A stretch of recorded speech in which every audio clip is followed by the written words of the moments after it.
He's probably got it, the meetings all. Okay, we'll go ahead and call our meeting to order. This will be our August 29th work session agenda. If we could have roll call, please. Yes. Here. Edwards. Here. Lee. Here. Lee.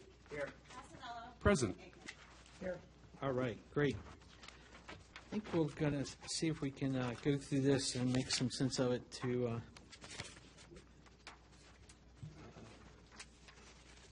as we go down our line items here. The first thing that I'd like to probably do is I'd like to move item A, or 8, after item 4. After a citizen's time, I'd like to have our council member time, if there's no objection. For next Thursday. For next Thursday, Yeah. correct.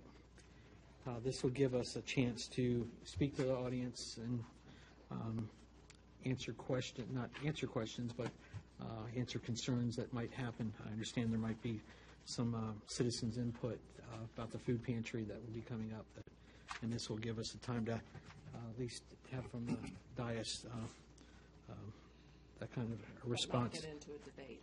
No, this isn't a. Voice this- our opinions. Correct. Okay. Yep. So with that, we'll put that up there. Our minutes, as we see in here, there's also some, because we went down to VML, I asked to include the minutes in there, because since we advertised that we would be down there, there were a lot of there was no action items, but I think that's important that we include those. That's the July 22nd, 23rd. Correct. Yep. And you can remember, you can vote on things without actually having to be in attendance to it. Does it need to state the location of it being in the specific? Instead of boardroom, just putting the hotel? Great. Perfect. Okay. If there's any questions about the minutes, we'll get them to Jen by, when do you need them for your corrections? There we go, Thursday. Great. Okay. Maybe we can move those up to consent even. Correct, yes. If there's no objection, we'll have those on the consent. Yeah, unless there's any corrections. Okay.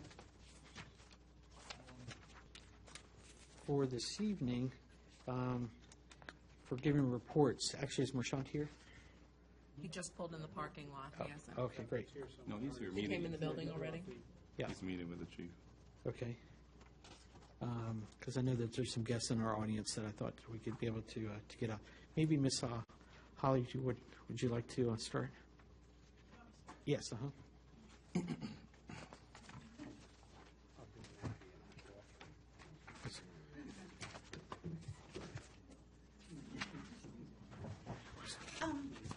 The Marchant and I have approved the. Do you have your mic on? I'm sorry. Yes, I did. I did Okay. turn it on. Can you hear me?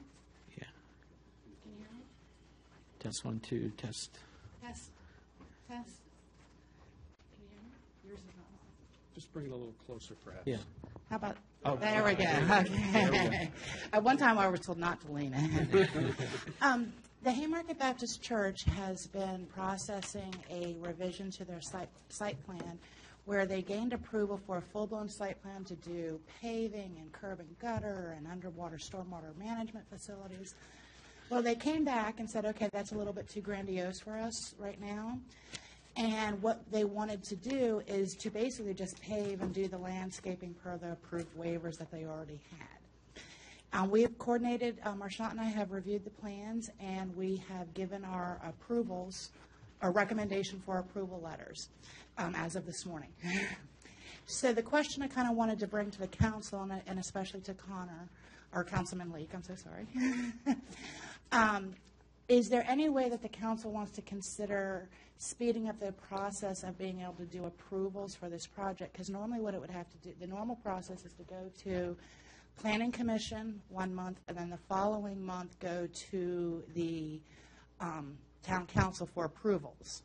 That would push the final approval process into October. And I see Marchant's here, so he might be able to address this as well. But is there any way that the Town Council and perhaps the Planning Commission want to look at doing a combined meeting? I kind of wanted to bring, and now I want Marshawn to put in, but I wasn't expecting to talk to this tonight. You did very well. So as Holly said, we've given our approvals. There's a commission meeting this Wednesday. We could add it to that agenda and then schedule it for your meeting next Monday. Just add it to your agenda next Thursday. Thursday. Next Thursday. Next Thursday, thank you. Yes, next Thursday. So when we amend the agenda to go out, I think it should be within the 5-day window for the FOIA requirements to put it on the, add it to the agenda. So, Yep. I know the planning commission would be on board for that because I believe this process is taking quite some time, and I know that this is something that we want to get completed. So whatever the PC needs to do to be able to move this forward, we'd be more than happy to go with. so that would be our recommended course of action. We'll talk to the chairman about adding it to the agenda. Yes, sir. And unless there's an objection from the council, we can go ahead It'll and, be done by Haymarket Day, right?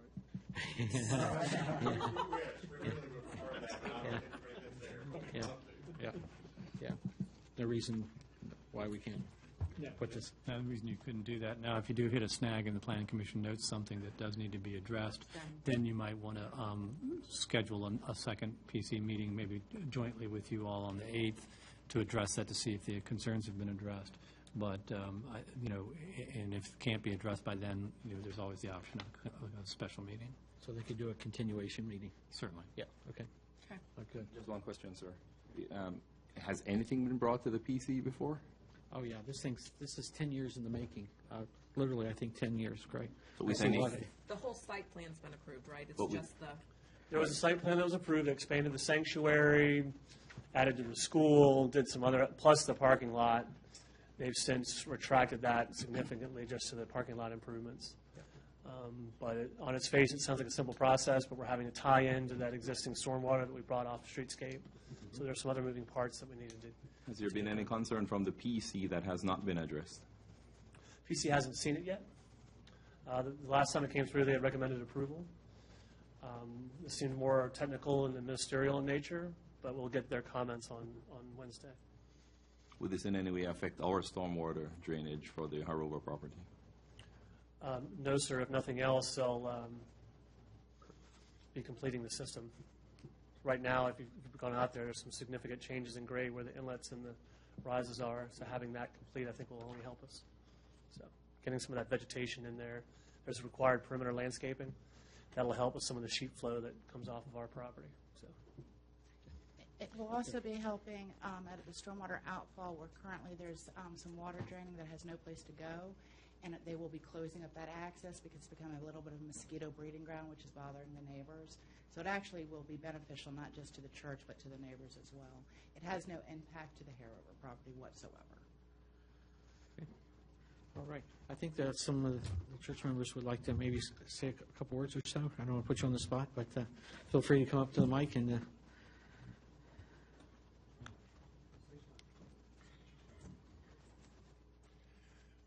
Thank you, Mayor Leake and council for the opportunity to speak this evening. I just wanted to take the opportunity to thank the staff, the town staff, for working very diligently on this in the last few months. Since February, I approached Ms. Montague and asked her if we could get this approval moving so that we could beat the paving season and have something done by winter. I think they've done a stellar job in working, she and Marshawn have, and it's a pleasure to meet you, sir, finally face-to-face. But I just wanted to thank you all and thank the town for the opportunity to finally get some pavement on the ground of the facility. We wish we could have expanded. It just does not make sense for the church financially at this time to do so. So this is a phased approach, and we may be approaching the town, but hopefully we will be able to execute a lot faster in the future if need be when that time comes. So thank you very much. well, I think also we'd like to thank you. Thank you for partnership with everything as a community should be with our local church. I know you're for like Haymarket Day and all our events. We much appreciate you and your being able to use your facilities, your parking mostly there. Sure. Yep. Well, thank you, sir. Marshawn, just one question. Yep. Sir, one more. With Haymarket Day coming up, would the parking at the church be affected in any way? you weren't expecting them paid before Haymarket Day? We will be clear for, we will not have anything out there for Haymarket Day. We will keep the appearance as aesthetically pleasing as possible until, if we can't get there beforehand,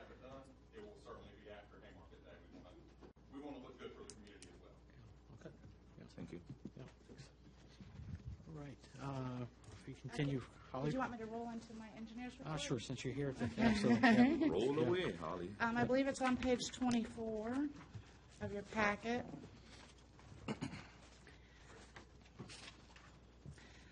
Thank you all. Thank you. I wanted to know if anybody had any questions in particular about anything. One of the things I noticed that I said I was going to reach out to VDOT about Haymarket Day the first week. I started doing that today. And I already received a statement that they will not plan on working on Haymarket Day, and they'll try and do cleanup on Friday. However, they did say they were going to be doing night work Friday night until 7 a.m., and so I just communicated back with them. We're start shutting early. the streets down at 6. Yeah, we don't have the right to ask them not to work, Right. but kind of letting them know, it's in their contract, they have to work with us. So that's still in the process. I don't know if they'll decide to shift it to Sunday night or if they'll go ahead and we'll shut down at 6. So that I just want to let you know I have begun that coordination process, and that's where it stands as of right now. I have two questions. Number one, when will the lights be turned over to us in regards to the new bridge that came in? I don't know. I was thinking because the project's supposed to be completed by the end of the month, it should be happening sometime soon. So Okay. I can reach out to them and find out when they anticipate turning them over to us. Excellent. And then I also know that we sent over, first off, I appreciate your timely response to my email. It was after business hours, and you were right on it, so I greatly appreciate your timely response in that regards. In regards to Tobaccoology and the Messianic Lodge, I know that we have now they delayed their response to us in regards to getting us the additional site plans that we needed. And now that we have those and we sent those to VDOT, is there any way that we're able to call VDOT and ask them that we would like a rush on it, or if they can move it to the top in regards to getting their comments back to us? Because I know that Brett is hoping to get this paved by Haymarket Day, and as that's fast coming. It is fast coming. VDOT, while we can always put a request in, they do maintain the policy of first come, first serve, but Of they course. try and turn it around within 30 days. I just don't have, and I don't know if their comments will be addressed either, if they'll have additional comments or not. So while I can always put on a rush, the time that's needed to obtain the bond, before they can do the bonds, is of course that, they'll have to get the VDOT approval, they'll have to get our approval, then they have to get the planning commission and town council as well, and then they have to post their bonds, they have to purchase their nutrient credits. I really don't think that will have an opportunity to have all of that done, plus the construction of the paving Of course. done by Haymarket Day. I think that's a little unrealistic. In my email, too, one of the things that I noticed many, many months ago, it was actually the tenant, the tobaccologist, had asked for if he was allowed to do anything in terms of paving. And I did provide a letter to them so they would have it in writing that they can pave up to disturb ground and pave up to 2,500 square feet.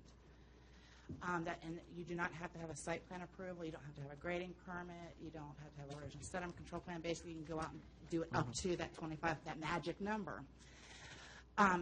When that letter was offered, I had to put in a letter so the owner would be on notice that, if you do at this stage, you run the risk of not having to tear it back out because you Yes. don't know what the final grade is. However, the grade is set at this point.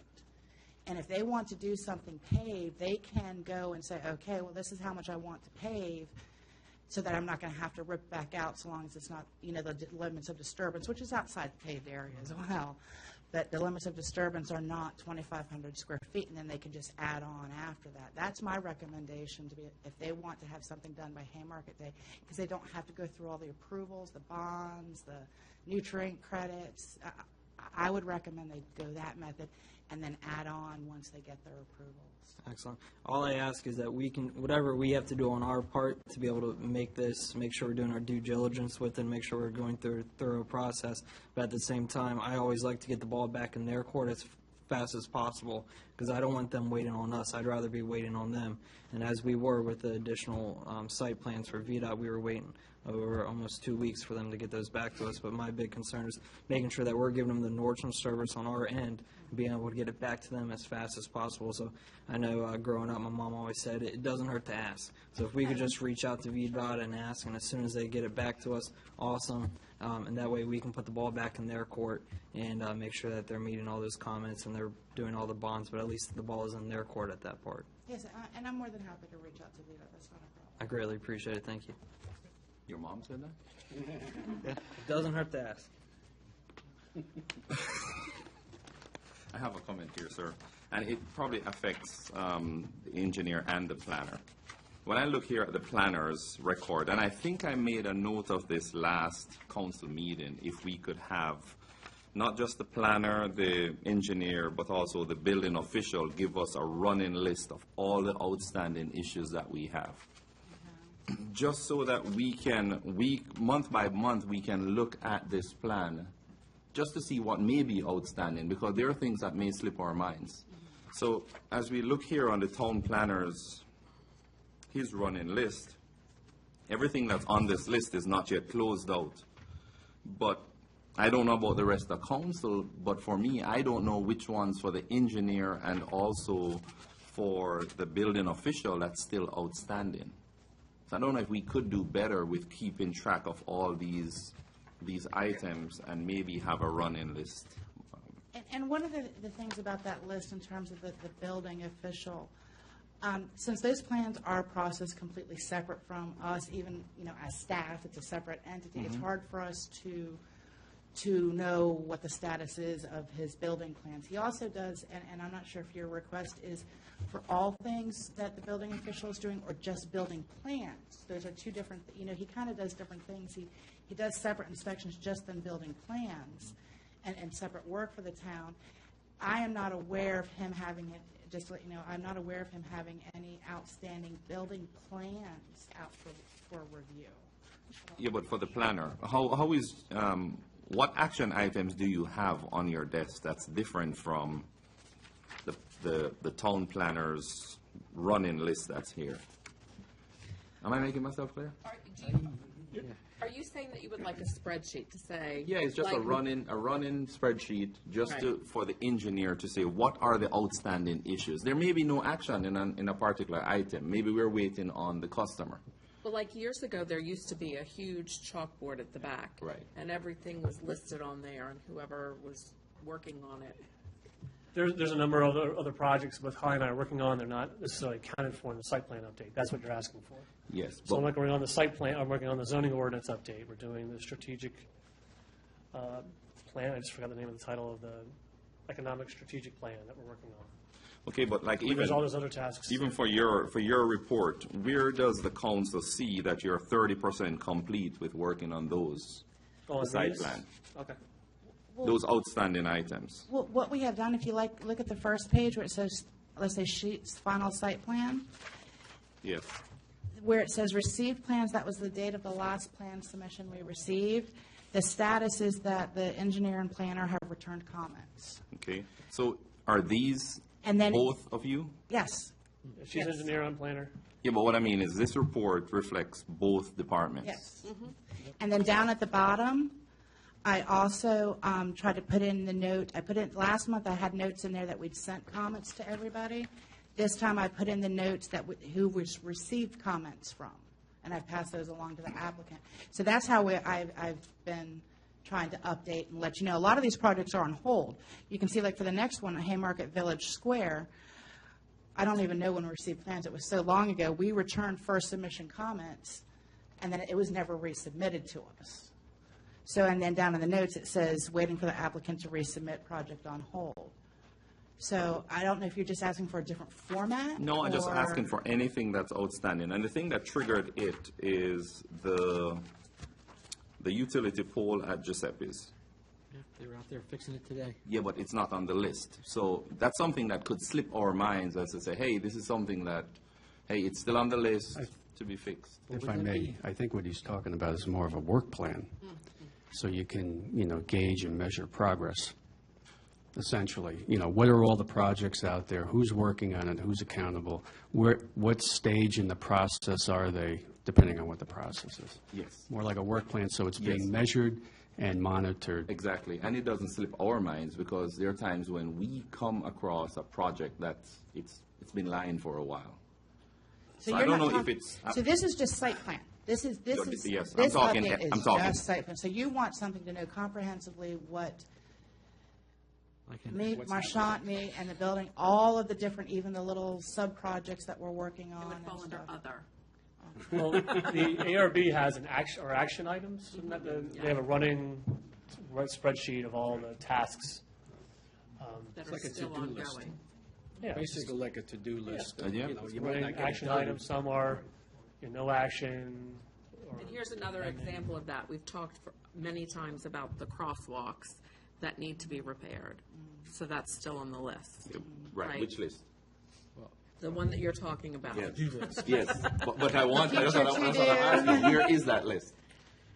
It's right there. Yeah, it's, yeah. Let As me far as, fin- I, let me as just far as I ask- was aware, it was on the capital improvement project list, and money's not been budgeted or appropriated for it. No, I'm just saying. But no, In general. I understand. I understand what you're saying, Councilman Morris, and that's definitely food for thought. I think Marchant and I can try and work together and see.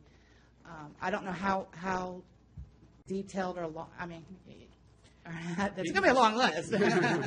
There's still an action list. I mean, just wondering, what if something happens and Holly's not here tomorrow? She's out for a month. You know, where do we look at that list to maybe task it to someone else? Gotcha. You- Like a to-do So list. part of when I transition, you have another item tonight to bring on call. I'm going to have to do what we used to call, military call it left seat, right seat, where it's basically an accounting of all duties, responsibilities, Exactly. outstanding tasks and items, so that they have a running list of everything, code enforcement, strategic initiative. Okay, that's a good example. So you're a good example with the transition. Yep. Are we doing that for all the different departments? So that's what I'm asking. We should be able to come up with a list. Yeah, I think each of us individually have our own kind of working lists. It's just a matter of, if the council wants that more information.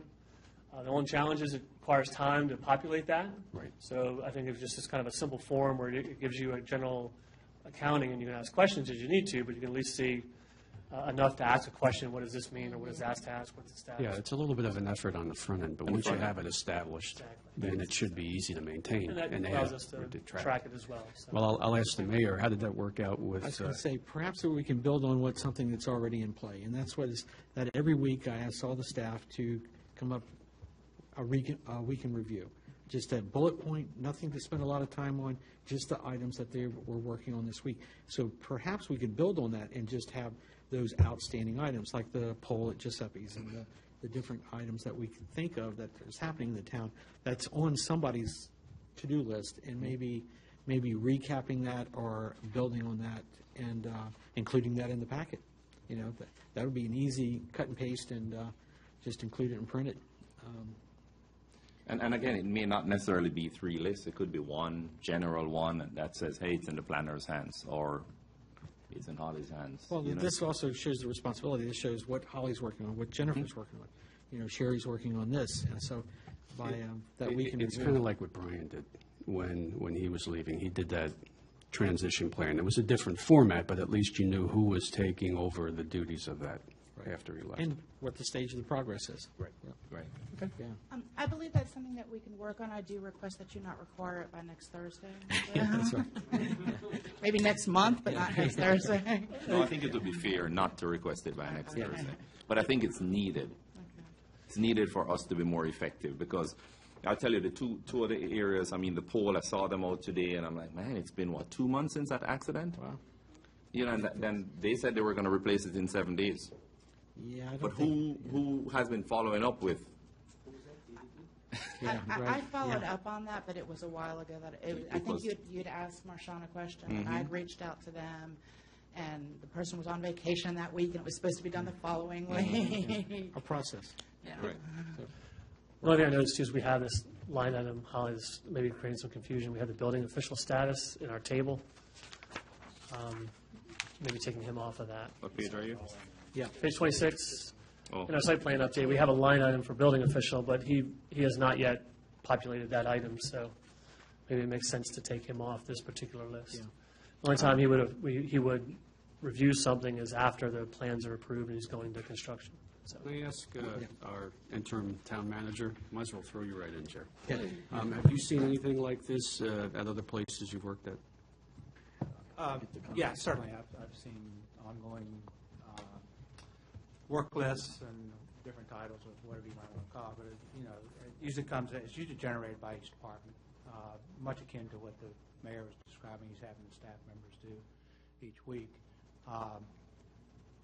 a comprehensive, I mean, it sounds like most of the projects that are ongoing now between the planner and the engineer, of course, there are land use issues and construction projects and repairs and those types of things.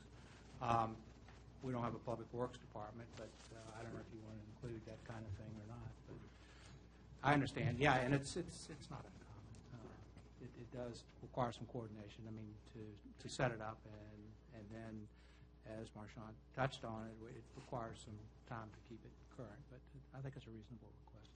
And just to clarify, this would be just something we're reviewing. Obviously, when we get into the minutia of each individual project, I'd have to ask Martin, at this level, do you see localities doing that?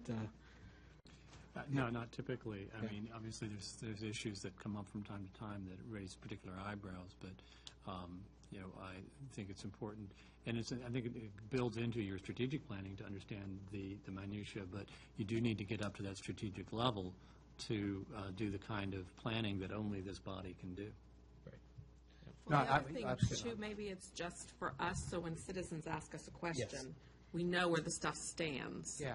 Being in the know. And I would agree with the town attorney. It would not, the intent would not be to have the council involved in the project. Oh, no. But more of a briefing situation where projects are covered. I would just ask that every council meeting, we don't turn into a let's run line by line. No, Please. absolutely not. No, you know I'll what? just scream if we do.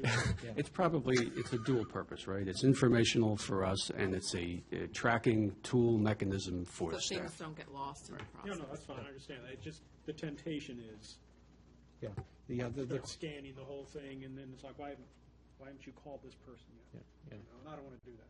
No, we shouldn't. And there again, those kind of questions, after looking at the material, if you do have a question, you have a whole week to contact and have your answer solved by the town council meeting. That should really be a process. Okay. And I also want to bring up that, well, of course, I want you guys to be informed. If you ever do have a question about something, feel free to either email or call, or, I'm more than happy to, and I know Marchand, staff is more than happy to. I'll talk your ear off about a project if you'll let me. I came home today to send you an email about the pole, and then I saw the trucks. Well, and that's the thing. And then sometimes I do need the reminder. Everyone does need a reminder. That's why I can definitely see the benefit. Because I did reach out and contact and follow. I did follow up afterwards, and then Yeah, that's a good follow up point. again. Especially like the email I'm going to send Marchand about the trash at the restaurant.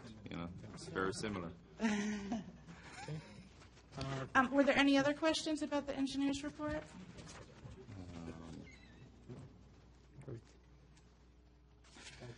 What if Haymarket Day, Friday before, and we're having issues with having to move, or the road is not clear by the morning of? Yeah. Hey, listen, this is what we do. We're planning ahead. We're looking to see what do we do? Do you have an emergency contact to call on Saturday morning? I'm always they're always on the work. Every week when they send out what the lane closures are, there are emergency contacts. One of the things I also did when I was reaching out is the utility companies, as everybody kind of knows, is their own entity. I've requested that either the VDOT project managers contact the utility companies as well about Haymarket Day, because they're working on Washington Street, or to provide me that info. Part of the problem is that we can't tell them to shut down. This is not our contract. They maintain our roads. I know it's written into their contract that they have to work with us. I did say, if you have to work, my request is, I request that you have someone on site at all times that can immediately shut down work if there's congestion. And of course, I kind of like, well, it's just not work. So in answer to your question, what do we do if they're not shut down in time? Call the emergency contact. That's what our result is. Now, we should hopefully see, because they promised to be doing general project cleanup on Friday. So we'll be able to see if they've done that as well. If it looks like they're working on that as well. But they did state they're working until 7 a.m. They Saturday did say, morning. and I'm working on trying to, like I said, I sent an email back saying, but we're closing our roads at 6 a.m. You're going to see an increase of traffic, not just for the vendors coming in. but people using Route 15 as a detour. And my hope beyond hope is that they will either decide to do, instead of Friday night, go into Saturday, change it to Saturday night, or decide to shut down at 6 a.m., shut down early. I can't tell them to. True, understand. I'm just kind of trying to tell them, this is the repercussion. You're going to have I'm just extra thinking about traffic. last year. I know that we were in a pickle just a couple of days before Haymarket Day last year. I know it's a different scenario, a different company, but we were in a tight spot last year trying to get, that end of Washington Street buttoned up for the parade and everything. So It does help that we're not shutting down as close to the work zone anymore. We're shutting down at Fayette Street now, and they're working more at the interchange and then doing the utility relocations. But that's why I am reaching out now to say, Okay. start planning this as well in your plans. And everyone, I think they want it to be a successful event for us as well. thank you. Okay. And I'll remind them again, of course, the week before. I even told them that in the email. I'm going to resend this email the Monday before Haymarket Day to just remind you, even though, build it into your work plan now. Because I've also asked them to, just to let you know, protect any work areas you don't want for safety.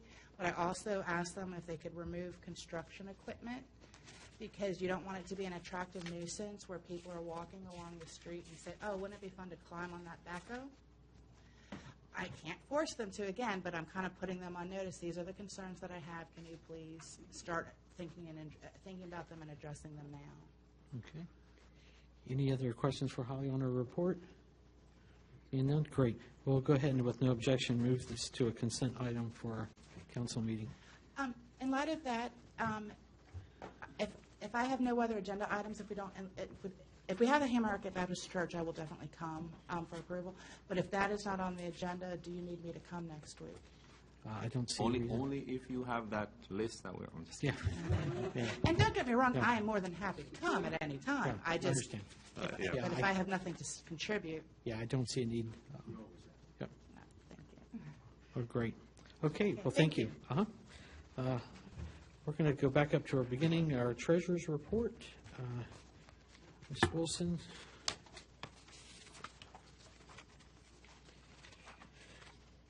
And we're on page 16 of our packet.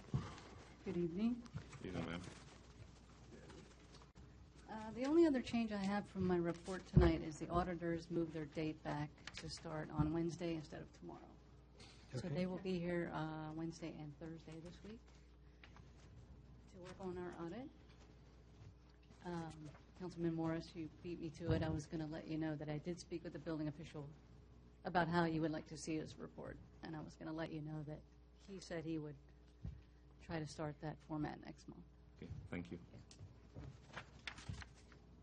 If there's any questions tonight, I did want to let you know that interim town manager Jerry and I will be working together on some reports for finance, some cash flow reports to see where we are, projections, where we're headed. It is a little early in the budget season, but take a look at where we're going. Okay. When will we get our first meals tax from Chick-fil-A? Just asking. Oh, they just started, they opened August 4th? Fifth, Fifth? I think.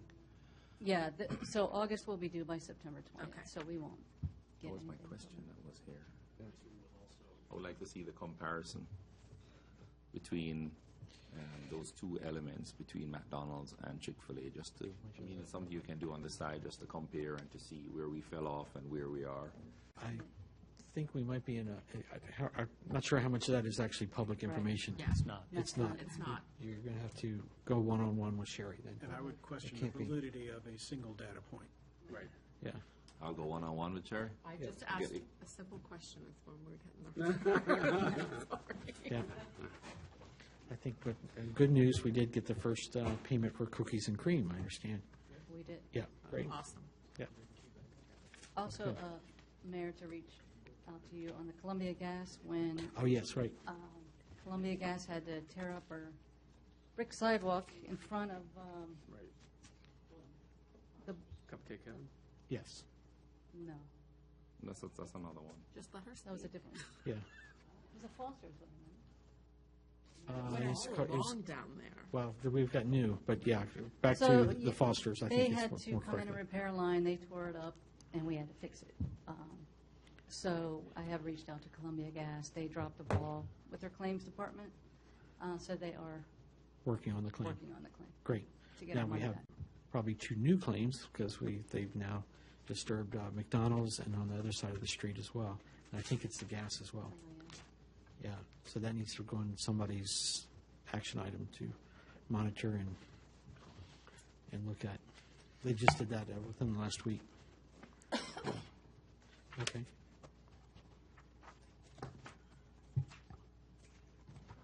I did forward to everybody the analysis done by Jerry and Sherry about the revenue. Okay, everybody got that? Any questions about that, or? No? Okay.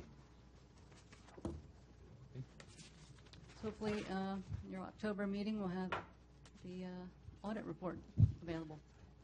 And once we do receive it, I'll forward it to everyone ahead of time. I do have one question, though. Yeah, we talked about it, and I just wanted to verify if I understand it in the Finance Committee. So when we book the real estate tax when we send the bills out, is that right?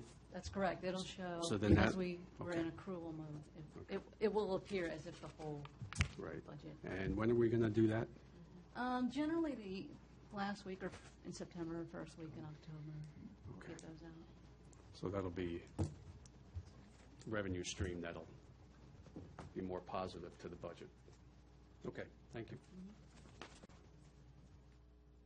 Okay. Other questions? Steve, looks like you got a question in your mind now? Okay. He's contemplating what it would be like to be chairman of the committee. Oh, yeah, well, I've got that going to be added to our agendas, these appointments. It's not on the agenda. I don't see how we can No. get it out. Well, we'll be adding that, Unless there are other volunteers. yeah. Okay. Anything else for Sherry? Seeing none, all right, great, thank you very much. If no objection, we're going to put that on consent. Okay. Next item, planners report, Marchant.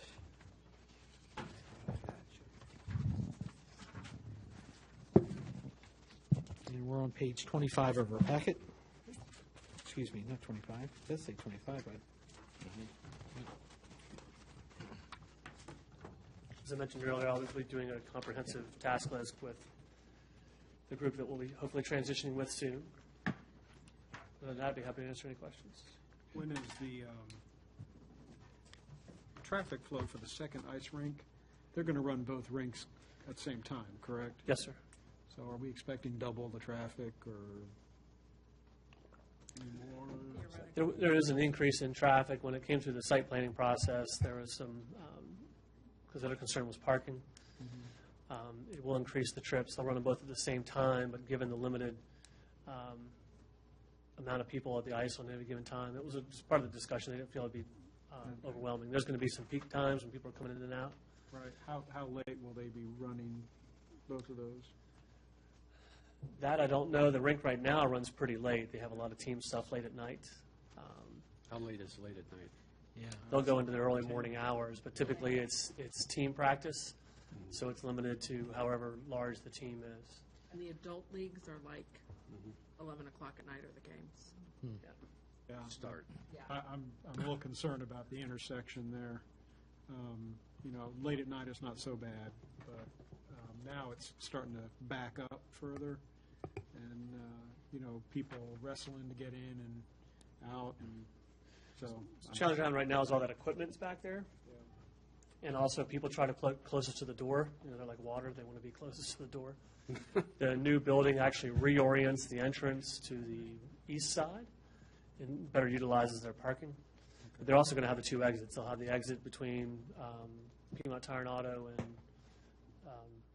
the Foster's building, and then they'll also have over by the Costello building where Foster's building is. So they'll have those 2 entrances to get in and out. So when do they think they'll be done? I thought they would have been done by now. I'm not sure what the holdup is. If they poured the footers and then stopped. So I'm not sure what's going on, but I can inquire and see what's. No, don't bother. Well, I did notice like they're trying to get rid of the chiller sooner rather than later. So Okay. Ready? Fine. Yes. Marchant, there is a lot of sign clutter down by McDonald's with temporary signs. Have you seen that? I have. Have you spoken to anyone? In fact, that Subway has 2 signs, and they don't come down at night. The dance The studio. dance and studio is a Johnson. permanent sign. It's like 4x4 posts. What's that? The dance studio. It's It like is. 4x4 posts in the That ground. is- That should probably be on my action item list. I've talked to her several times. There's some history for another day about the background of that sign. It was a real estate sign, and then mysteriously turned into a dance sign. And the negotiation I had with her was, once the sign ordinance is done, then we'll come back to you and create an alternative. I've not done that yet. Is there no sign plan for the shopping center? No, we approved a menu sign that would have gone over where the Food Lion sign is, kind of in the Right, I remember It was that. approved, and just never executed. So I'm constantly, I run into issues with people in the shopping center are having a hard time getting people in. Just the owners, for whatever reason, haven't. The Leaberys have a lot of good ideas, but for some reason they never closed it. So. And one quick thing that, I don't know if everyone else knows about this, but there's an issue with the fence that goes around the property and the sidewalk, and the ARB's been dealing with this for months now. They have 2 different fence styles in front of the shopping center. They still haven't fixed that. And of course, the original fence is all rusted and needs Right. painted. They actually did come back and paint that. Like this week, in front of McDonald's. No, No, the I'm one on sorry. McDonald's side. No, the Yeah, one, McDonald's. so McDonald's, the way the lease lines work, I think the fence in front of McDonald's is McDonald's responsibility. Oh, okay. But if you notice, similarly, the one in front of Food Lion looked that bad, but when they put the fence in, now if you notice it, the new sections don't match entirely. The problem they were having was people were parking in other parts of the parking lot, going to McDonald's, and when they were walking through that landscape, you may have seen it's only about 1.5 feet wide, that landscape buffer, they were tripping and falling, and giving the shopping center owners, indigestion. I ate dinner quick before I came. There's questions about liability. People slipping and falling, increasing the liability on the property. So that kind of compound they've created is to keep people from parking elsewhere and walking to McDonald's. So, but thank you for reminding me. They haven't responded about No, fixing so remember that. they at one point they had 2 different height of fence. One was like 36 inches, one was 42, and you had that weird connection. Yep. They took that out. They took the connection out, but the fences are And still painted. 2 different heights. Yes, ma'am. And designs. They're not the same style. Correct. So I think what we had come to consensus on was the interior fencing all matched, and all the fencing along Washington Street was supposed to match. We have 2 sections that do not. So I'm kind of lost. So what are we doing? No, I was just asking if there was. So the ARB made a series of recommendations that I just described. Right. You know, pull the fences apart, do some other things, paint it. And one of the things that they did not do was match the fencing along Washington Street. So next time you drive by and you're in that traffic waiting to go through over to Walmart, the 2 fence sections don't match. The circles on one are smaller than the other. So, and that was the issue the ARB had, was have one fence style for the entirety of Washington Street. These are the kinds of issues that ARB works with. So wouldn't the process be that they would have had to apply for this new fence? They that they would put? have, but they did not. So it That was was as the- that was the- forgiveness as opposed to permission. So the ARB was trying to work proactive because they went and put the fence. There was a communication, there was a question that came in, does a fence requiring a permit? Well, it doesn't require a building permit. But they didn't ask the question of building permit or zoning permit. They just called and said, do you need a permit? The assumption was the question was about a building permit. And we said no. They went and put the fence up. So we made them submit an application that came to the ARB. The ARB made some recommendations on how to remediate it. Didn't take action on the application until some of those actions were amended. But the one thing they did not do was replace the fencing along the front. And all they have to do is remove. We gave them remediation. There's a fence between Food Lion and the strip of units, and there's a matching fence line right there. We said, just go grab that fence, take it out, move it up to the front, you'll be done. And they didn't do it. They didn't like that. So, Wow. Okay. So it sounds like we need to send McDonald's, obviously, something about painting their fence. Yeah. Okay. correct. All right. And that may just be as easy. I mean, I think this thing's on. But you've noticed there's been a lot of attention to those restaurants and Food Line or in that shopping center since Chick-fil-A. There's a lot of balloons. There's a lot of signage. So I think a suggestion that they paint that fence, that'll probably be taken very quickly. So we'll follow up on that one. Okay, thank you. They had a juggling clown. What's that? They did not. They did. McDonald's. Missed it. Great. Sir? I have a question. Sure. I have a question about blight. Where are we? Where are we? Light Drive? No, Blight. Yeah. Light in general. like across the street blight and, I was slow in following up with David, and I apologize. I had great aspirations to do a very detailed and summary letter. Had to bite the bullet on that. Jerry's created a draft letter. Joe Barbo's put out his inspection report. We've taken photographs to finish some revisions to the inspection report after I get done here. Jerry's sending out the letter. So the first sortie was telling him, hey, obviously nothing's happening. Here's our new ordinance. The second step was providing them the inspection report. And then the third step is coming up with a specific action plan to execute. If that doesn't happen, then the more aggressive stick comes out, and we'll go from there. So timeline? The letter will go out tomorrow, and within that letter, Jerry's going to ask him within a time limit that he has to respond. So that letter is there was- date step 2? Correct. And there were some So- corrections on the letter. We needed to make sure that we were very accurate in what we were dealing with. So there was some help with Joe and Sherry on identifying the exact building locations and addresses, so. And Jerry and I That met earlier correction. this evening, and we're getting that wrapped up. Yeah. I guess what we have to be patient with is if the applicant doesn't, on their own volition, what you're prepared to do next. And also, too, within the ordinance, it says you have 30-day windows. So there's built some time into the new ordinance on how quickly they can turn it around. So you've been more than patient. I appreciate it. Yeah. Other questions from Rashawn? All right, great. Thank you for your time, you. sir. On page 29, we have our building officials report. Oh, agenda. Oh, yes. So Marchant, with no objection, we're going to put his on consent agenda as well. Okay. Building officials report. Any questions to give to Jerry, to give to Joe? Not? Seeing none, we'll move on. Add that to the consent agenda. Yes. Adding that to the consent with no objection. Police report.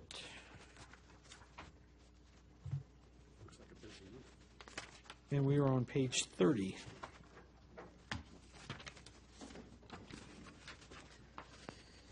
Good evening, Chief. Good evening, Mr. Mayor, Town Council. I'll start with our significant incidents, and I place these in an order, particularly to highlight a trend that occurred over the course of July, and that is the first 4 of these calls all involved referrals to CPS, because in one form or another, children were involved, and in the first 3 cases, in fact, the accused was charged with contributing to delinquency of a minor. And, typically sometimes we hear that, we think of somebody supplying alcohol to a juvenile or a similar delinquency issue. But part of that code also speaks to acts that render a child in need of services or leads to that child being neglected or abused. And in all these cases, particularly the first 3, there was probable cause to make an arrest on that. The 4th was actually just a referral, in that over the course of that traffic stop, we discovered that there were empty bags of marijuana in and around where the child was in her car safety seat. But the first 2 cases, again, were both DUI cases where the mother of the child was arrested for driving under the influence, and the child was in the vehicle with her. The 3rd was a little more probably complex, in that the father was found at Sheetz, actually presented himself to the officer in an intoxicated state in Sheetz, and had indicated that in some ways he was suicidal. And what we found is that he had left this was very late night, early morning, he had left his children alone at home with no supervision, and these were very, very young children. We were able to resolve that actually by finding the mother at work, having her return home and take custody of the children while he went off to jail. And I reviewed the details of the last one with the marijuana. We also did some additional traffic stops that resulted in marijuana arrest. Interestingly, too, and again, just I haven't seen it as much in my tenure here in town as I have in the month of July, but we arrested several other folks for being drunk in public. And that, again, for Haymarket is somewhat unusual. I haven't seen that number of people just out and about drinking. And maybe because it is July, maybe because it's summer and hot, I'm not sure. But it was an unusual number of cases for folks, again, to be out and about intoxicated. Finally, we did have our truck fire on Interstate 66 underneath the brand-new Route 15 bridge on July 18th. And I appreciate the fact that both the mayor and now vice mayor came out and viewed the scene. It was probably important to have some town representation there, and because it really at the time had a potential to be a major impacting incident long beyond that day. And I think that we are probably just very fortunate that the damage to the bridge ultimately was minor, not enough to close it. But probably depending on the load that was in that tractor trailer, it could have been much worse. A load of tomatoes doesn't burn too hot, thankfully. But nonetheless, I would be remiss, by the way, if I didn't offer some public thanks to the Prince William County Police Department, because they dedicated a tremendous number of resources to that incident over what really, as far as police calls go, was a pretty long time. I mean, it was the entirety of the morning into the early afternoon before they started cutting people loose, and we would not have been able to manage that scene without their assistance. Is it standard procedure to park your burning truck under a bridge? Well, at first it was difficult roll it a little bit further? without and really we didn't want to approach the scene for obvious reasons. I mean, it was an ongoing fire scene, and we could view it from some distance, so it was a little bit hard initially to decipher what occurred. But ultimately, he arrived at that point by crashing. And he took out many hundreds of feet of guardrail in the process, rupturing his diesel tanks. And when it came to rest because it had stopped all forward momentum due to the crash. Is that the one that resulted in the death of the child? That's a separate one. Yeah, we're talking about the other one on the other side of 66, the death of the child. Right, and that was earlier this month. And although I did not hear this firsthand, I didn't visit the scene. I didn't see any reason to go down there. It was chaotic enough. Certainly, apparently, there was some driver inattention involved. And while traffic slowed, the striking vehicle didn't slow and impacted the vehicle hard enough that if you haven't seen the pictures, they're relatively graphic. I mean, literally, the trunk was somewhere around the front seat of the vehicle. So the child was in the rear seat and was obviously fatally injured. We did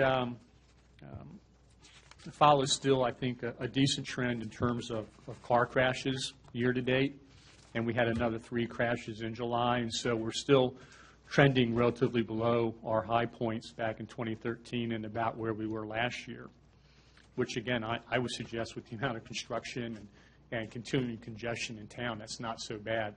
That's probably a pretty good place to be.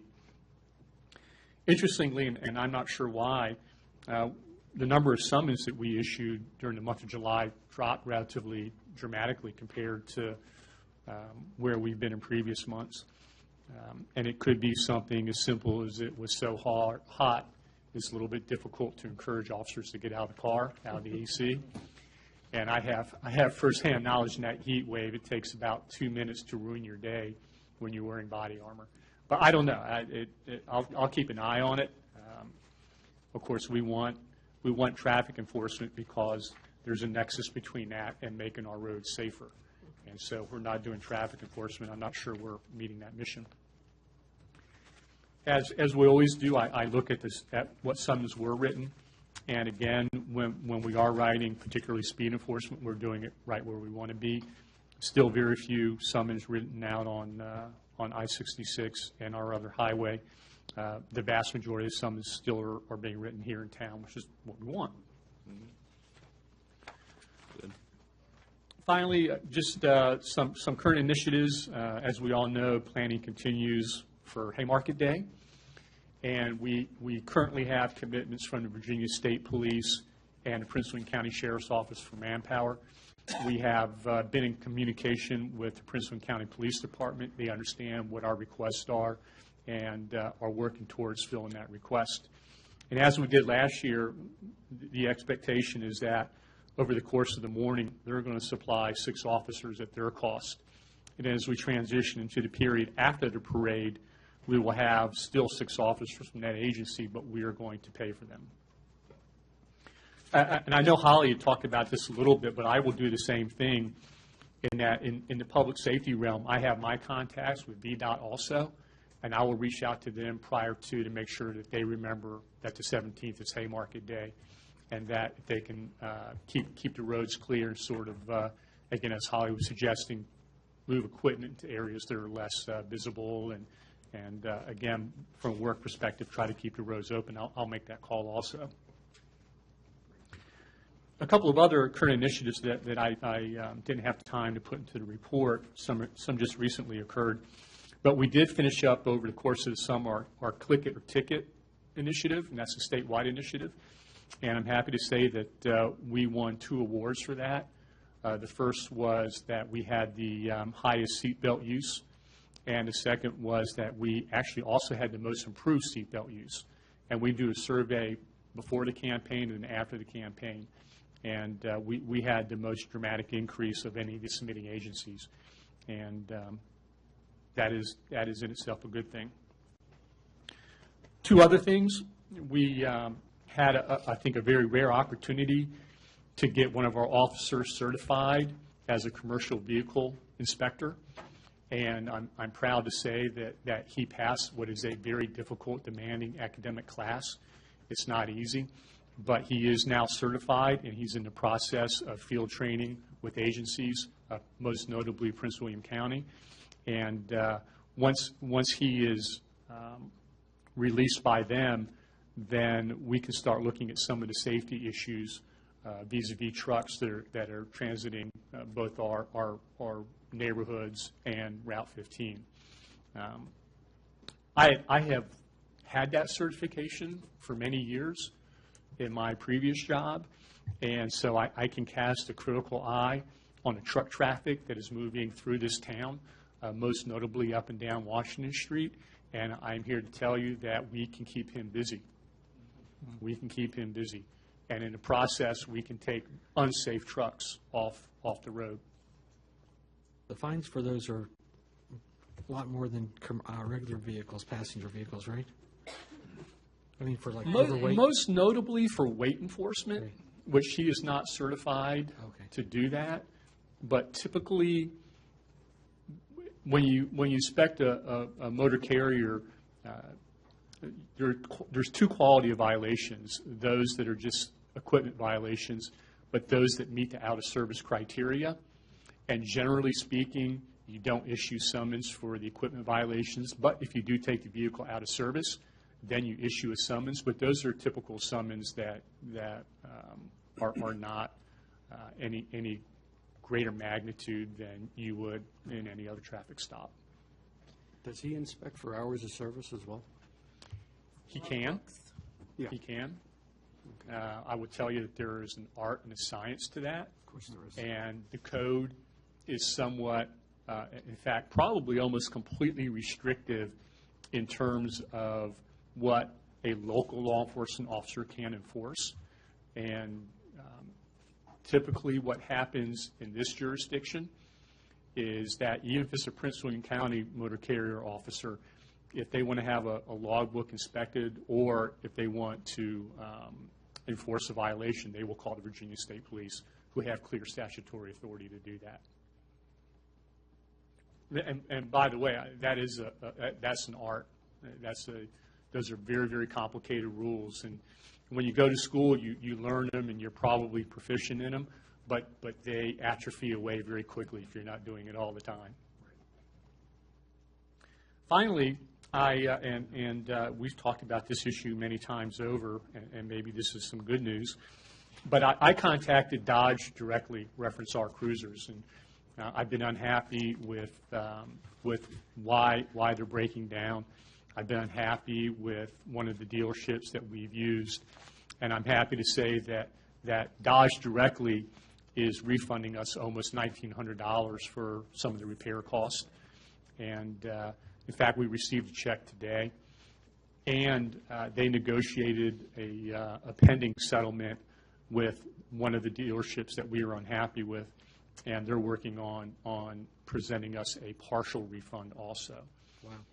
And the two issues are very separate. And the first thing is, to Dodge credit, is while some of what was wrong with our cruisers are not warranted items, Dodge believes that they should last longer than they did. And so it is really, I think, out of the generosity of their hearts and willingness to want to support law enforcement today, they did a refund directly to us.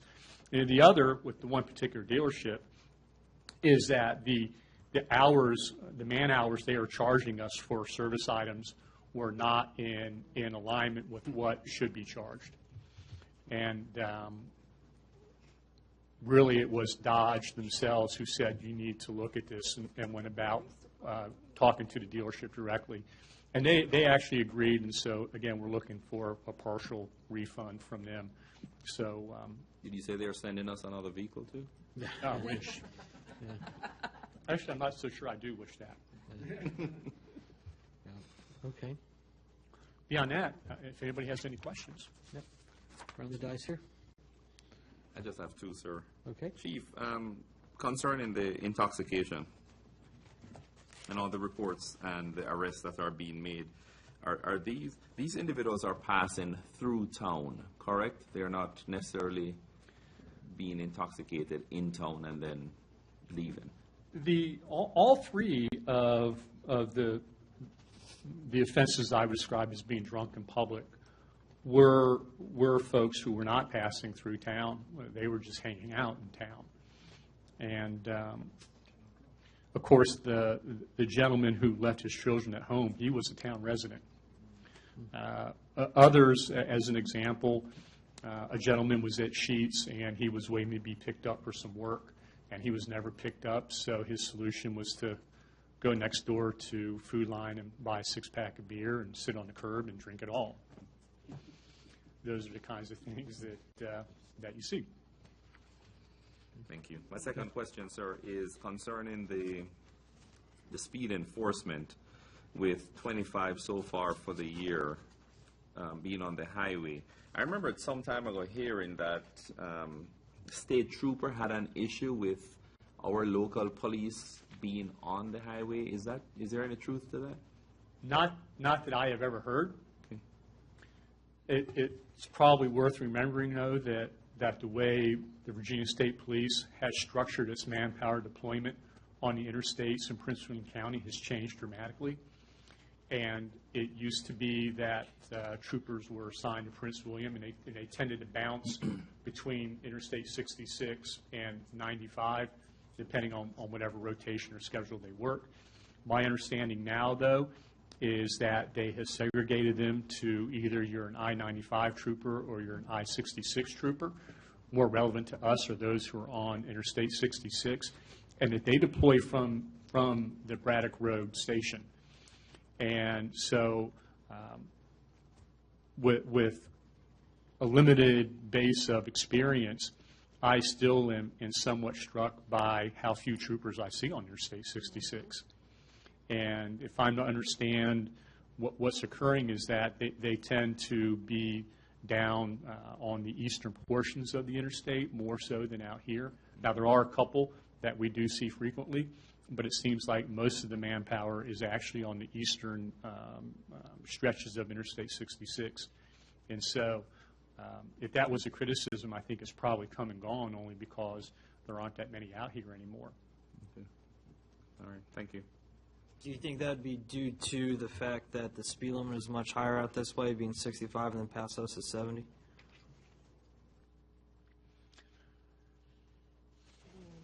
I don't know.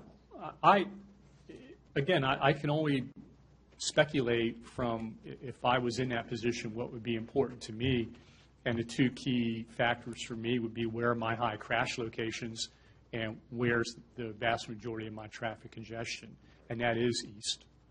And although it is busy out here, it's not as busy as it is, for instance, east of Route 28. And so I would gather that it really is more about where their service needs are and where their crash frequency rates are and where they think probably they're best able to have impact with, like everybody else. In fact, I was talking to the Virginia State Police today. They are down 40 troopers in the 7th District. Maybe it was 60. It was a lot. Wow. And so they have limited manpower, and they have to focus them where they probably think they can do the best good. And again, it's relatively light traffic load and relatively light crash rates this far west. Okay. Other questions? Mayor, I just wanted to add on one thing. Two of the prosecutors from my office, Chris Spittler and Brett Callahan, went with two of the town officers to a 3.5-day seminar on driving under the influence in Stanton, and reported back to me that it was a very worthwhile seminar. We're getting more and more DUIs, and more folks are contesting those because of the heavy consequences they can have on people's driving records and ability to earn a livelihood. So we are keeping up with the case law and the statutes and the science, quite frankly, that was presented at the seminar. One of the things that they came back and told me about is, I don't know if you've heard of the gaze nystagmus. Horizontal gaze nystagmus. Horizontal gaze nystagmus. I can never pronounce it correctly. But the officer holds something up and gets you to watch it with your eyes, and if you are above a .08, your eyes are going to jerk. And if you're a little bit below .08, your eyes still may jerk rather than tracking it smoothly. And there was a judge who was at this seminar who saw this demonstrated on a gentleman who was .09, I understand, at the time that the test was run, and said, well, I'm a believer now. It really is a thing. Mm-hmm. So it was a good seminar, and they were, both the attorneys from my office were very glad that they had the opportunity to attend that. Good. And I would add to that, because it is important to remember, is that case law is constantly evolving, and not in ways that makes our patrol officers' jobs any easier. In fact, it makes it more difficult. And most notably recently is how police officers are going to manage people who don't take a breathalyzer, but instead you're in the position to have to offer them a blood test. And long story short, under a certain set of circumstances now, what that's going to require is a search warrant. And to have to write a search warrant, go to the magistrate, secure a search warrant, and then have a blood draw for a DUI is a detailed, long process. And it's something that just recently... Right out of the U.S. Supreme Court. And there are actually a minority of members of the court who are suggesting that you need a search warrant for every test, including breath test. And I think probably, again, from a procedural standpoint, we're very fortunate that that was a minority opinion. Wow.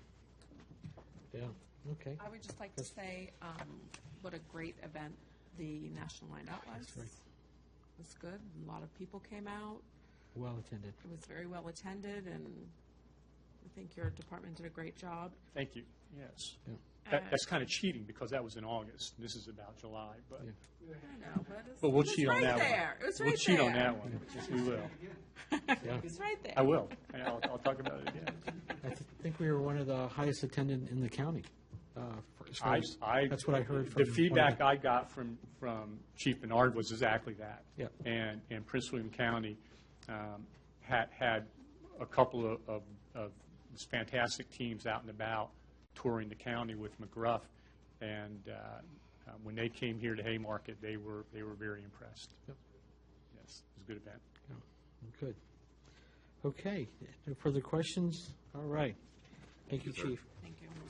If no objection, we'll put that on consent item. All right, Director of Business and Community Relations report. Long title. That changed this past month. You want to congratulate? No. Who's the acting town manager? Oh. Yeah. Good evening, Yeah. Mayor and Council. Few updates first. The Naming Our Community Park contest, it's been up and running live now for a week. We have over 430 surveys that we've taken in so far. The top choice being Haymarket Park is the top choice, and then the second being Harover Park is being the top choice, and then Haymarket Community Park being the second highest choice as of today. So it's been a week that it's been up and running. And the third is Pasanello Park. 430. Yeah.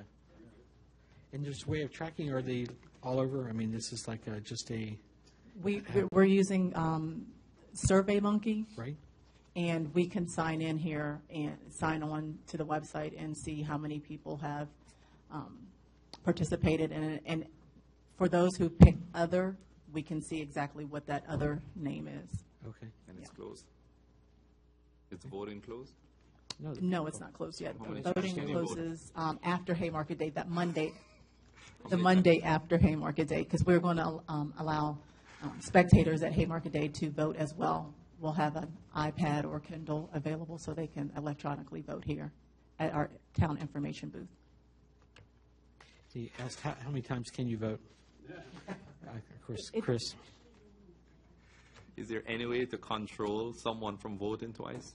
No, there isn't, unfortunately. Is there, Oh, I'm sorry. Yes. IP address? Do IP address. Yeah. Yeah. Yeah. I'm not sure if this one does, but a lot of them do. So it's not perfect, but So you'll have to find a lot of machines. Yeah, okay. So we'll have to do paper. I'm just wondering, you know? Someone can go. Yeah, we're going to watch that. Morris Meadows. Have you had any interesting write-ins Oh, that you can share? Not worth mentioning, right? That's just Yeah. Which one? Parky McPark face. Yeah. Okay. Okay. Interesting. Yeah. Yeah. Washington Street Park. There was a few that were like named after roads in the town. Yes. Okay. For the museum lighting ceremony that's going to be held now on Thursday, the 8th, staff will be reaching out to the businesses to encourage them to also participate. Okay. Let's see. And my last update would be Haymarket Day. The events committee met earlier this afternoon. We currently have 198 vendors participating in Haymarket Day, with collecting over $31,000 in vendor booth fees, and we have $23,000 allocated from sponsorship funds, and our expenditures as of today is a little over $20,000, and that does not include staff overtime and police detail for the day. how does that relate to past events, 198? Last year, we had 207, It's pretty good. and we're at 198 right now as of today. And last year, we had 27,165 in booth fees, and as of today, we have 31,840 in booth fees. So we're tracking ahead based on Yes, that we are. last year of this time. Absolutely. And as I mentioned earlier today in our events meeting, we will probably dip very little into the allocated sponsorship funds due to the fact that we've collected so much in booth fees this year. And we still have one event that will be where we're not collecting any fees, so. Technically, we have 3 more events in this fiscal year, because we have Earth Day in April Oh, yes, right, and for next year. Health and Fitness in June. Yes, correct. The holiday I party. was thinking, yeah. I have to keep reminding myself it's not the calendar year, it's our fiscal year. Yep. And then, yes, we have money allocated already for the Well, we the might- holiday party. I just had a brain freeze, sorry. Might have some extra money for the 4th of July fireworks. First time in the town's history. Huh?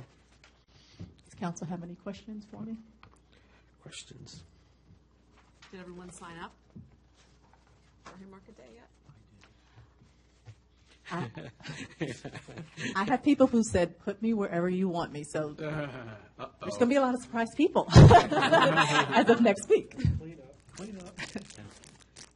I saw the steps came out really Yes, the steps look very nice. We just need to level that area below the last step and probably put pavers or something there. I got Don working on it. I sent him a text today, so. Yeah, and thank you for your email. I had no idea that those railings. Oh, they were in pretty bad shape. We had some safety issues that we had to, besides doing the steps, we had to replace some railings, do some stuff, and actually we've got some follow-up on our new deck that we need to address some new concerns that I hope that we have some type of warranty-ish for the new deck. There's some concerns that the builder contractor looked at. Okay. Other questions for Denise? Nope. All right, great. Thank you very much. Yep. So no objection, we'll put that consent as well. John's like, I think I'm liking this consent thing. Yeah. All right. Our agenda items. Of course, we'll have our blood cancer awareness. Thank you. Yep.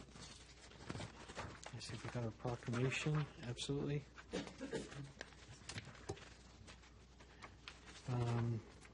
Our next one, Business Appreciation Month. It's on page 39. We have AC, 55 years serving the town. Wow. Isn't that incredible? And he's excited about attending the council meeting next week. Wow. Yes. So we'll be, mayor and council will present him with a plaque for his 55 years of service here in the town. I wonder how he relates to Prince William County. If there's, I mean, obviously there's businesses, but for like an individual business, I wonder if he would make something you can research, Jen. Or, yeah, and we could maybe tie that into as well as the town, but in Prince William County for a sole proprietorship. Yeah. Okay.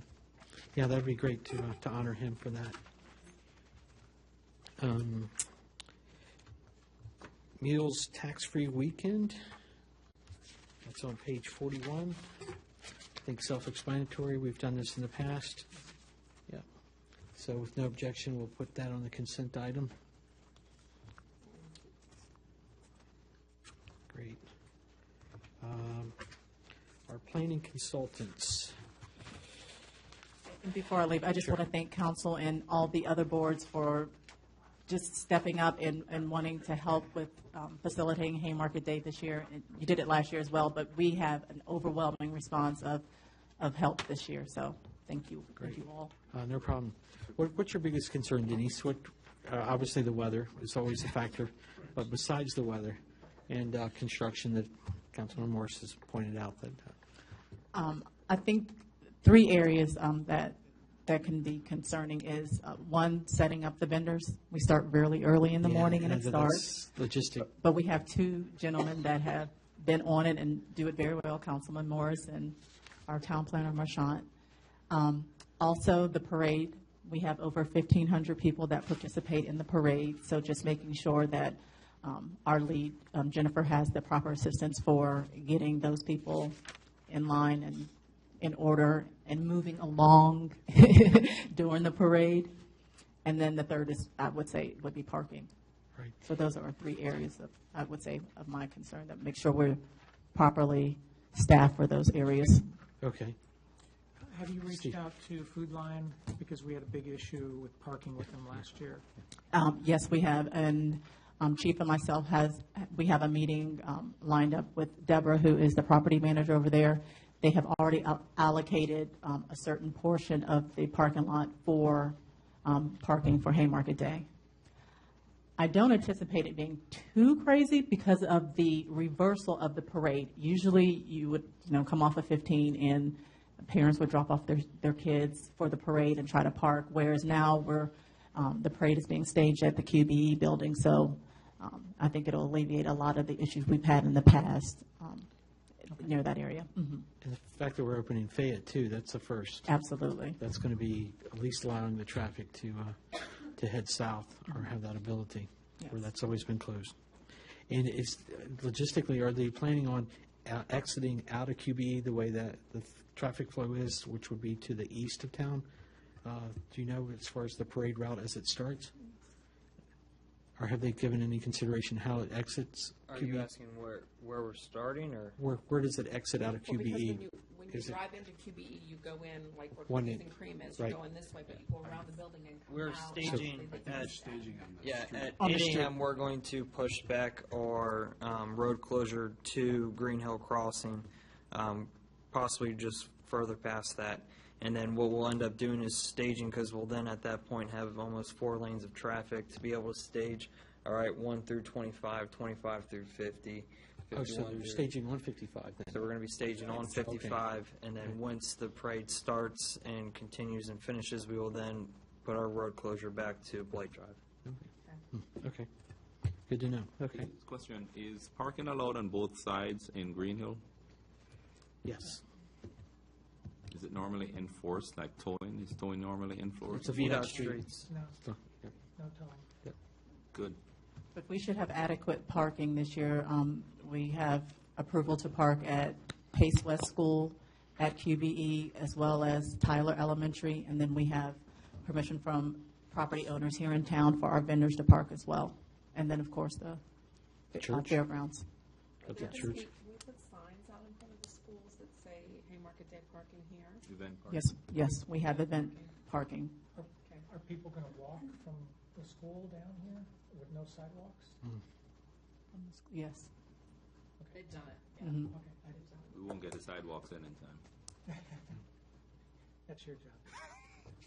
Gotcha. Okay. Any other questions for Denise? Good job. Next events meeting, next Wednesday, because Monday's a holiday. So Great. next Wednesday, 2 p.m. Okay. What's up with these 2 p.m. meetings, man? I noticed, Jerry, for some reason, we forgot you to have on the department reports. But that's okay. We can pick you up on a D right now for the planning consultants, so. Oh, sure, Mayor. Maybe you can give us a little bit of the background and show us where we're going on this direction.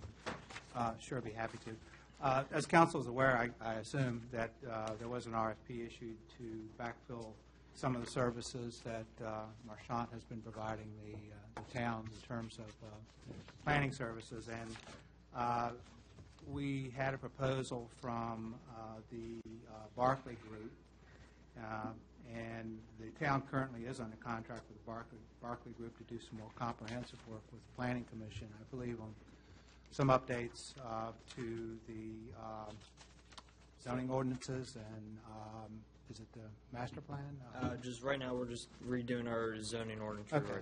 So it's a contractor that's familiar with the town, the Planning Commission. I followed up on that RFP and met with Darren Coffey, who is the principal, earlier this month. And, the proposal that they have submitted, which is included in the packet, is basically to provide a .4 FTE or .4 full-time employee to the town, which would buy us probably about 2 days of time here. Now, some of that time could be allocated for the respective planning commission meetings and your architectural review board or whatever board of zoning appeals if necessary, or whatever the case might be. But it's basically 2 days. And that does include, I'd also, after talking to Marchant to see what some additional needs might be, was maybe a comprehensive updating of some of our forms and applications regarding land use application and approval. And they agreed to do that as part of this same cost with no extra charge. Now, this will not include the packet preparation for the respective meetings, and I did talk to the staff about that, and I think that's probably something we can continue to handle.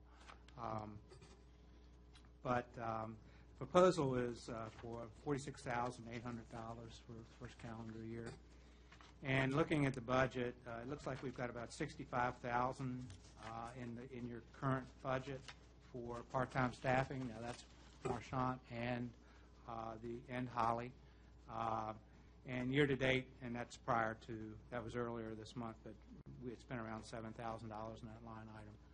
And also note that there's an additional $50,000 in consulting services allocated under the Planning Commission, but I assume that's for this more comprehensive work that they're doing. But if need be, I think we could very easily draw from that line item as well if we needed to back it up for additional costs. After meeting with Darren, it seems like this is probably a prudent option for the town to backfill that service and give us some time for maybe Marchant to, as he had mentioned, bring him up to speed on some of the issues that are out there and what has to be done. I think we can evaluate the 0.4 FTE over the course of the next 6 months or year to determine if that's adequate. If it's not adequate, then maybe consider additional time as needed. They are going to, we would be sharing this person with the town of Warrenton, and Darren was very anxious to have an answer from us in regard to our decision on it, because he's going to have to hire, this is going to be a new hire for him to fill those two positions for Haymarket and Warrenton. He asked if we'd be interested in interviewing the person. I have a little mixed feeling about that. It's not going to be our employee, and one of the nice things about outsourcing this sort of thing to a contractor, it's his responsibility, and we don't buy into it. So if there's a problem, it's his problem, not something that we in any way endorsed or signed off on. So I had kind of said that I didn't think that I would be interested in that, and I would circle around to council and see how you felt about it. But I defer to the town attorney on that as well. But so I guess this would go on the agenda then on the 8th for approval, if council, unless there are any questions, or if council has some other thoughts that they'd like me to pursue. First, let's get the thoughts. Jerry, are we committing to a year with this contract? Yes, I think we would be. So we could not, if we found somebody else, or if we decided to drop below 0.4, we're committing to 0.4 for a year. Yes, I think he wants that assurance before he brings a person in. Okay. We're currently using them. We currently have a contract. Is that correct, Marchant? Let you get up to the mic here. Yeah. Yes, sir. The Berkeley Group is our on-call planning services body, so they're already familiar with some of the workings and nuances of the town. So this would just be a new contract. Correct. And they'd be able to administer that work as well as part of this position. This is a separate and new contract? It's not an addendum to their existing? No. I mean, I read it. It was an option under the existing contract. Correct me if I'm wrong, Marchant, but my understanding was that it was an option that was always available to us, and we are now exercising that ability. Okay. And they've maintained the 2014 rate schedule. I think if I remember reading that. Yes. Yeah. Which was included in the original contract, I think. I do have a number of questions about it, though, just to better understand it. So your point about not being involved in the interviews is a great point. My concern is the level of qualification for a new hire. So what assurances do we have that they're going to make sure that the individual that they're bringing in here is going to be familiar with the town? Are they going to have somebody kind of, is it really your role, Marchant, to do that? Or is that person that they're bringing in going to be at a certain level that it'll be very quick? It's a short learning curve. The understanding I have that the person that they're bringing in is going to be obviously a qualified person to handle the plan. I mean, probably AICP and all of that. With the scope of work that we've outlined for that person to carry out, it would be the responsibility of the Barclay Group to make sure that the person is certified and properly qualified. So like an AICP? I did not get into the specific resume of the person, if that's something that council would like to see. But again, I think that's kind of crossing that line. I'm worried on that aspect as well for having someone who, I want to make sure they have the experience. I mean, Marchant he's a grade A caliber town planner and zoning administrator. I mean, he brings everything to the table. So what I don't want to do is go into this contract and then we're getting someone who is fresh out of college per se and has all the certifications but never has been sat in the day of a zoning administrator or anything along those lines. I mean, if we're allocating this $46,000, I want to make sure that we're getting a top quality zoning admin. Well, I said, did the scope include qualifications when we RFP'd? I believe we did include the roles and responsibilities of the town planner. I know certainly Darren and I have talked at length the challenges of this position, and what I've told him before is that there's certainly a challenge maybe with some of the other positions. You get what you pay for. And at the pay band you could hire, you would probably get, on just as a full-time position, you would probably get someone at the low end of the experience level. I think by creating the dual jurisdiction allows him to recruit at a higher rate than someone who has better experience. And just the way I described him, I feel like I've not been able to put as much time over the last year, which I've talked to you all about. But I believe I've given the town a fair deal in terms of the rate that I pay, which is somewhat less than what he would be charging. I also think, too, the concern is that over the next 18 to 24 months, you're going to have a high level of work, given fairgrounds and VRD and other things that are coming in, but I don't know that would be a sustainable effort over time. So I think the beauty of this contract is you have someone who will come in. The assumption, but I'll verify this with Darren, is that someone operating at a higher level who was on a contract basis. So if 1 week it has to be 3 or 4 days to get the work done, great.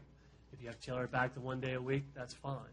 If it requires them to respond to calls during the week, that's great. But to answer your initial question, my impression, and I'll confirm this with Darren, is that they were going to have a higher level person to be able to come in and administer the ordinances and facilitate the plans and do the enforcement. So. And just like you are, they're going to do the zoning administration. Correct. All of that. I think my disadvantage is not having a warm body in the office every day, and it's created some delay and some delay turnaround. The other thing we talked about is doing the fee schedule. We need to redo our fee schedule. We need to do a number of things that I've had on the to-do list, to your earlier point about all this to-do list that I have, that this person should be able to come and get done. So maybe for the attorneys or for Jerry, so I noticed in here that the client protects them. Let me see if I can find the verbiage. My concern is, are they held accountable for errors and omissions, mistakes that may be made that could impact the town in any way? I mean, I defer to the town attorney on that one, on the contract, which are you referring to the contract that's in place now? Well, actually, what was in the package, it says the client shall defend the Berkeley Group and its respective staff for on-site contract staffing services, but typically when a consultant comes in, we also have to have our own insurance for errors and omissions and other liability. So I was just curious about that. I'm looking at your page 58 in the packet, the hold harmless, where Berkeley Group indemnifies and holds harmless the client from all damages, etc., which may in any way arise from the services performed. That provision does not require insurance, but they would certainly be well advised to have insurance so that they don't bear that entire expense themselves. Right. I obviously haven't looked at this contract recently. On your page 55, under section 3, responsibilities of Berkeley Group, D requires that they and their subcontractors maintain general liability insurance, commercial general liability insurance to cover their actions or omissions. Which one? I'm D? sorry, it's section 3F. Thank you. Berkeley Group. Yeah, it's a little confusing there. Okay, great. Martin, the way I interpreted that provision to be was, in my duties as a zoning administrator, if someone challenges that, then we get sued. Or someone takes me to the BZA, there's certain, I always assume this of the town, that they would pay for my legal costs if I got challenged. or some other charge against me in my role as a town planner and the zoning administrator.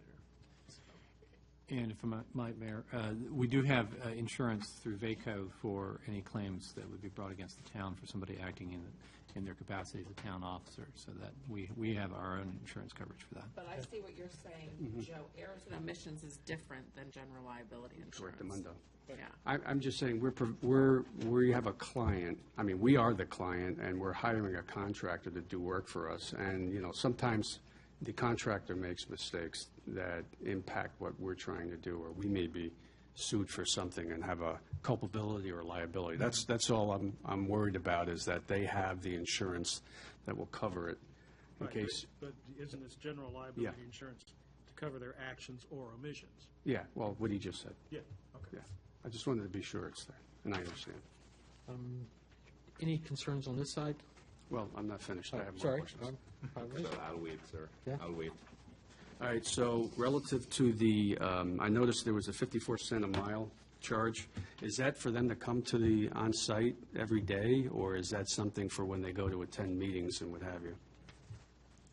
In our stead, you know, as our representative? Packet page 47, under fee, second paragraph from the bottom. It says driving allowance, and it talks about hotel if they have to stay overnight, that we would be reimbursing them. But it's not to and from work. Just wanted to clarify, that's all. I know it's nitpicky, but it's nice to know. Well, I mean, I understand your point. If this person's living in Spotsylvania, driving up here every day. I can clarify. I'll clarify that. Okay, thank you, Jeff. With Darren, yes. Those are my issues, thank you. Okay. Steve, you were going to jump in on something. All but I you got wanted to answer. say is that in my experience of hiring people like this for my company, that you always have the option, if that guy's not working out, that you tell them, Want another one? give me another one. But You still have the contract with them, but if that person just is not cutting it, you don't have to keep them for the year. That's exactly right, and I discussed that with Darren, and that got back to the conversation about, you know, he wants to make sure that we're happy with the person, because he is aware that if we're not happy with the person, we can ask for another person. That it's a good fit. Yeah. Okay. But then if that's the case, and they're hiring one person to cover two jurisdiction, you know, are we going to be, is it their problem? It's going to be their problem. So it's improvement on them to get a good person. Mr. Mayor, I'm wondering if this is something that we could probably discuss in closed session. Just maybe the idea of, is this the direction we want to go? Maybe hearing some more pros and cons. I don't know. Limited to what we can discuss in closed session, this would be a contract, so I imagine we could take the statute about, It's an existing contract, Mayor. It's not the award of a new contract. okay. I have no problem discussing an open session. Yeah. Yep. The issue of Marchant leaving is inevitable. Yeah. Yeah, and October, right? Yes, sir. Yeah. So we have to do something to backfill the need right now. The question that Steve had about, you know, the 16 hours roughly a week, that's for the entire year. So we're locked into that essentially, unless, of course, the We could individual. always raise it.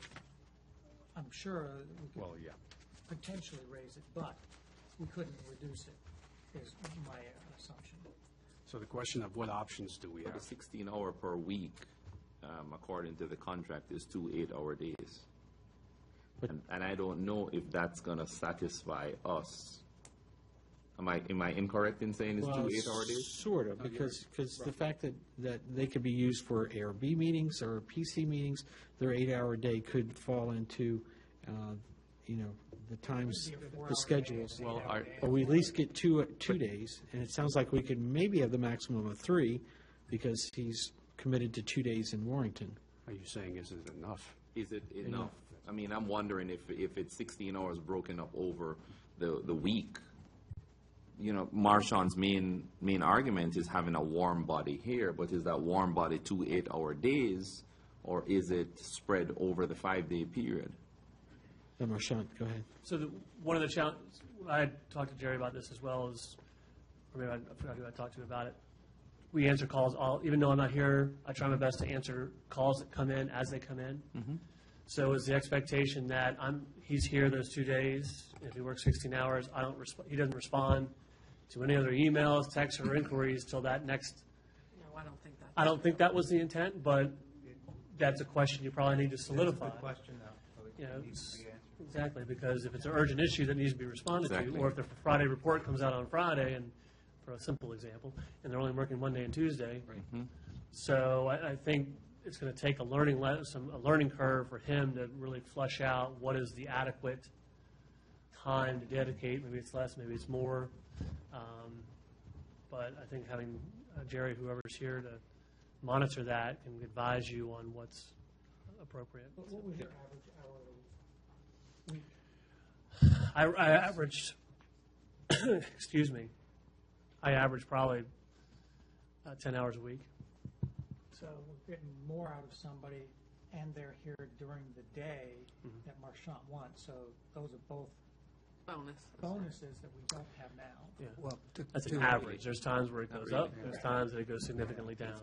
To Councilman Morris's point, though, I think it's going to be a finite period of time, I believe, that the person will be here. So I think that realistically, you're not going to have, although Marchant may only spend 10 hours a week here, he lives here and he's accessible. You will lose some of that, I think. I mean, in all candor, I think that's true. But it was Darren's thought, and I think Marchant had discussed it at length with him, that this level would probably be able to cover a lot of those duties during the normal recourse. Now, if someone comes in and files for a permit, they may have to say, well, I'm sorry, it won't be available until X, because the person won't have a chance to review it and get back with you until then. But I think it's still at 2 days a week, at least to see how that kind of benchmarks what we're going to need in terms of additional service. And there's a schedule attached that breaks out how much it's going to cost if we do decide to go additionally by the hours and by the cost. To belabor this even more, so part of the challenges I had was the self-service nature of the forms and applications. We are our fee schedule, so we're talking about revenues, getting that fee schedule under control, getting the zoning ordinance complete, which it's long due for an overhaul, and part of that mechanism is creating administrative review for site plans. Right now, all site plans require the commission and the board or the council approval, which incurs additional costs every time I have to sit in one of those meetings to brief it to you. The new zoning ordinance is going to create a tiered system, so certain site plans won't have to come to the commission and the council. So once all these things get stood up, the fee schedule, the zoning ordinance, the comp plan, the fees, the forms, hopefully that daily or weekly responsibilities will be reduced, and there'll be a self-service nature, and you'll be able to capture some of this money back by having a better fee schedule. So, and I see that if all this happens within the next 12 months, hopefully that'll be the case. Okay. Other concerns? You'd finish? Yes, sir. Councilman Cole? Edwards? Kind of got a mixed flavor here, and I'm not sure, I'm not sure if I got a consent agenda item, but I definitely see the need for this, and I think, I think what we do is direct Jerry to address the concerns and then bring it back to our next meeting for a vote on this. Go ahead, Steve. Unless we're willing to spend the money to hire somebody at 40 hours a week that we can control, I don't see how we're going to get a qualified, better person than doing it in this route by sharing it with somebody else. Because we're not going to find a 10 to 15 to 20-hour person out there like we did with Marchant. They're just too far and few between. So with what I don't think the route is in question. I think this is the route. My main concern is the accessibility to this person to respond if we so need him. I think this is the direction that we need to go. Don't get me wrong. Okay.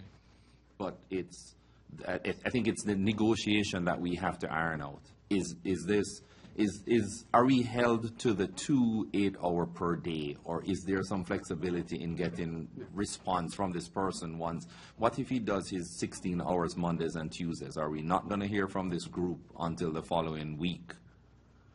Well, that's a good point, because I was going to raise the issue of schedule and how it gets scheduled out in relationship to Warrenton. I mean, I think you'd want to spread it out. But we have the same issue with Martin. And we work that out. With Martin? Yeah, With he what? serves other He's not jurisdictions. all ours. Yeah, but whenever we have someone who substitutes for Martin, they're qualified. Right. That's right. Well, they send the I 18. mean, no, yeah. I mean, yeah, I mean, Martin is the B team, bro. Well, this is, Parents' A team? no, this is no different, this is no different than we deal with Martin, and hasn't been an issue. Yeah, right. Yeah. I can address some of those concerns. Yes. So I just wanted to make sure that the direction is the same. I'm agreeing with the direction with the Berkeley. I am agreeing with the direction. To your point, though, it's also about accessibility and, phone calls. So you talk about you get phone calls and what have you. And typically, contractor charges for that time as well. So it's all part of the mix, I think. Or he works 2 6-hour days. Well, and yes, has that's why he said extra time to do things and respond. Who knows? Yes. So Jerry, you hear our concerns, Jerry. So, yeah. I Quite hear you. clearly. Yes. So, Take all of that. And then, so I'm going to throw this out there with no objection. We're going to put this on the consent agenda with Jerry addressing the concerns. And we can always pull it back off. Fine. Yeah, okay, great. Here we go. Thank you, Jerry. All right. You were on the town manager. Are you finished with the Yes, town manager? town manager, yeah. So obviously, I'm going to add an agenda item here for appointments. There's quite a few appointments that we need to look at for September. We've never officially appointed Jerry for the interim. And then we also have by charter, like the chief, the clerk, the treasurer. So we'll be adding those to agenda item. And About committee assignments, right? yes, and committees, right. The appointments for committees, right. And, not unless there's an objection. Right now, I think finance is probably the most critical, given the situations in the state. If you haven't watched the recent news, were they projecting a $1.5 billion deficit, which we need to see how that will actually impact our little town. But yeah, so right now, Right now, it seemed like it's going good. Yeah. Keep it. well, yeah. Listen to him. Okay. John needs an assignment, though. So I'll add those and get with you, Jen, as far as listening to those. Those will be up to me to send over to you. I think that's it for what we need for tonight. We also need to go into executive session. We've got a couple things that we need to talk about. So with no objection, I'll go ahead and have the attorney read the motion or the form of the motion to be so moved and seconded. Thank you, Your Honor. The motion would be to move that the council convene in closed session to discuss the following as permitted for Virginia Code Section 2.23711A1, a personnel matter involving town employees and town manager interviews. With regard to Virginia Code Section 2.23711A7, consultation with legal counsel and briefing by staff or consultants about recent building code violations and a contract dispute. Okay. So moved. Second. All right. Discussion on the motion. All in favor say aye. Aye. Anyone opposed? Great. Motion unanimous. All right.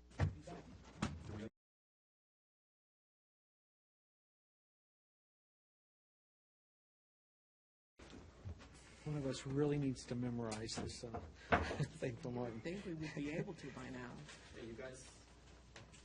The motion to certify would be that the council certifies that in the closed session just concluded, nothing was discussed except the matter, one, specifically identified in the motion to convene in closed session, and two, lawfully permitted to be discussed under the provisions of the Virginia Freedom of Information Act, cited in that motion. So moved.